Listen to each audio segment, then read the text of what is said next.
നമ്മുടെ സൂപ്പർ താരം ശോഭനയുടെ ശരിക്കുമുള്ള പേര് മീര എന്നാണോ?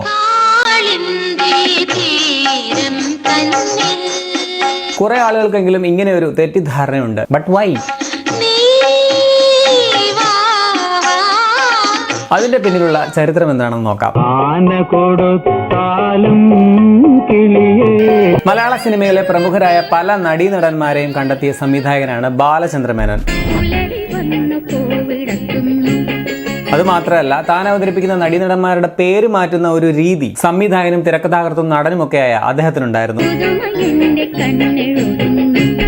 1985 മണിച്ചപ്പ് തുറന്നപ്പോൾ എന്ന സിനിമയിലൂടെയാണ് കാർത്തികയെ ബാലചന്ദ്ര മേനോൻ മലയാള സിനിമയിൽ അവതരിപ്പിക്കുന്നത്. കാർത്തികയുടെ ശരിക്കുള്ള പേര് സുനന്ദ നായർ എന്നാണ്. സിനിമയ്ക്ക് വേണ്ടി അദ്ദേഹമാണ് കാർത്തിക എന്ന പേര് നൽകിയത്. 86 റിലീസായ വിവാഹിതരെ ഇതിലെ എന്ന സിനിമയിലൂടെയാണ് പാർവതിയെ ബാലചന്ദ്ര മേനോൻ പരിചയപ്പെടുത്തുന്നത്. പാർവതിയുടെ ശരിക്കുള്ള പേര് അശ്വതി കുറുപ്പ് എന്നുമാണ്. പാർവതി എന്ന പേരും മേനോന്റെ സംഭാവനയാണ്.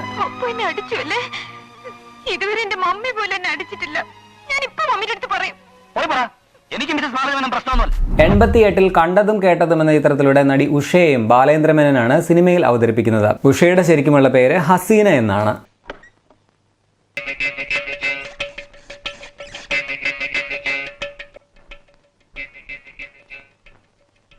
മുറികൊള്ള എനിക്കിഷ്ടായി. ചോദിച്ചില്ല.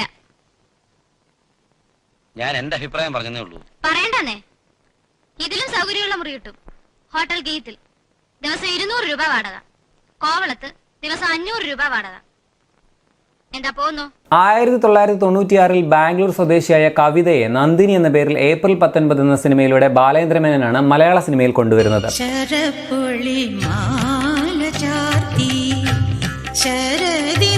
ഇതേ നന്ദിനിക്ക് തമിഴിൽ കൗസല്യ എന്ന പേരുമുണ്ട് കേട്ടോ.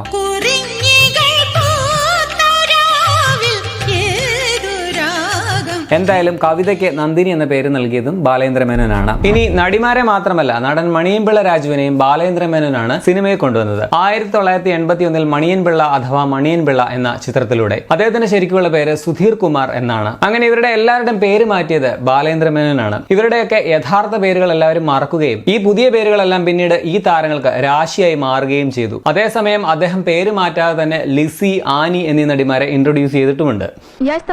വേണോ? ആ വേണോ, അതിനെ ഞാൻ ഇത്ര നേരം കാത്തിരുന്നേ. ഒന്ന് താന്നേ, ആ ജോൺസന്റെ നോവൽ വെച്ചിട്ട് ഉടനെ അങ്ങ് തരാലോ.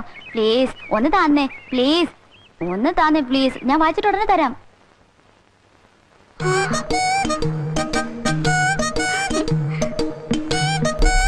ഇതുപോലെ അദ്ദേഹം തന്നെ പുതുമുഖമായി അവതരിപ്പിച്ചപ്പോൾ നടി ശോഭനയുടെ പേരും മാറ്റിയിരുന്നു. 1984 ഏപ്രിൽ 18 എന്ന ചിത്രത്തിലൂടെ ശോഭനയെ നായികയെ പരിചയപ്പെടുത്തുമ്പോൾ ബാലചന്ദ്ര മേനോൻ നൽകിയ പേര് മീര എന്നായിരുന്നു. ടൈറ്റിൽ കാർഡിലൊക്കെ നിങ്ങൾക്കത് കാണാനും കഴിയും. ആ സമയത്ത് ശോഭന എന്ന പേരിൽ മറ്റൊരു നടി ഉണ്ടായിരുന്നതാണ് അദ്ദേഹത്തെ പേര് മാറ്റാൻ പ്രേരിപ്പിച്ചത്. ചെമ്പരത്തി എന്ന സിനിമയിലൂടെ മലയാളത്തിൽ വന്ന ചെമ്പരത്തി ശോഭന.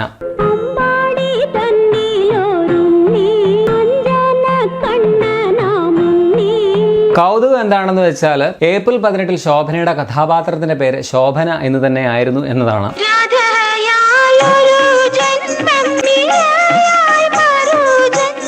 എന്നാൽ ആദ്യത്തെ സിനിമയ്ക്ക് ശേഷം ശോഭനയ്ക്ക് തന്നെ സ്വയം താൻ എന്തിനാണ് മറ്റൊരു പേര് സ്വീകരിക്കുന്നത് എന്ന് തോന്നുകയും അടുത്ത ചിത്രമായ കാണാമറയത്ത് മുതൽ സ്വന്തം പേര് തന്നെ ഉപയോഗിച്ചാൽ മതി എന്ന് തീരുമാനിക്കുകയും ചെയ്യുകയായിരുന്നു.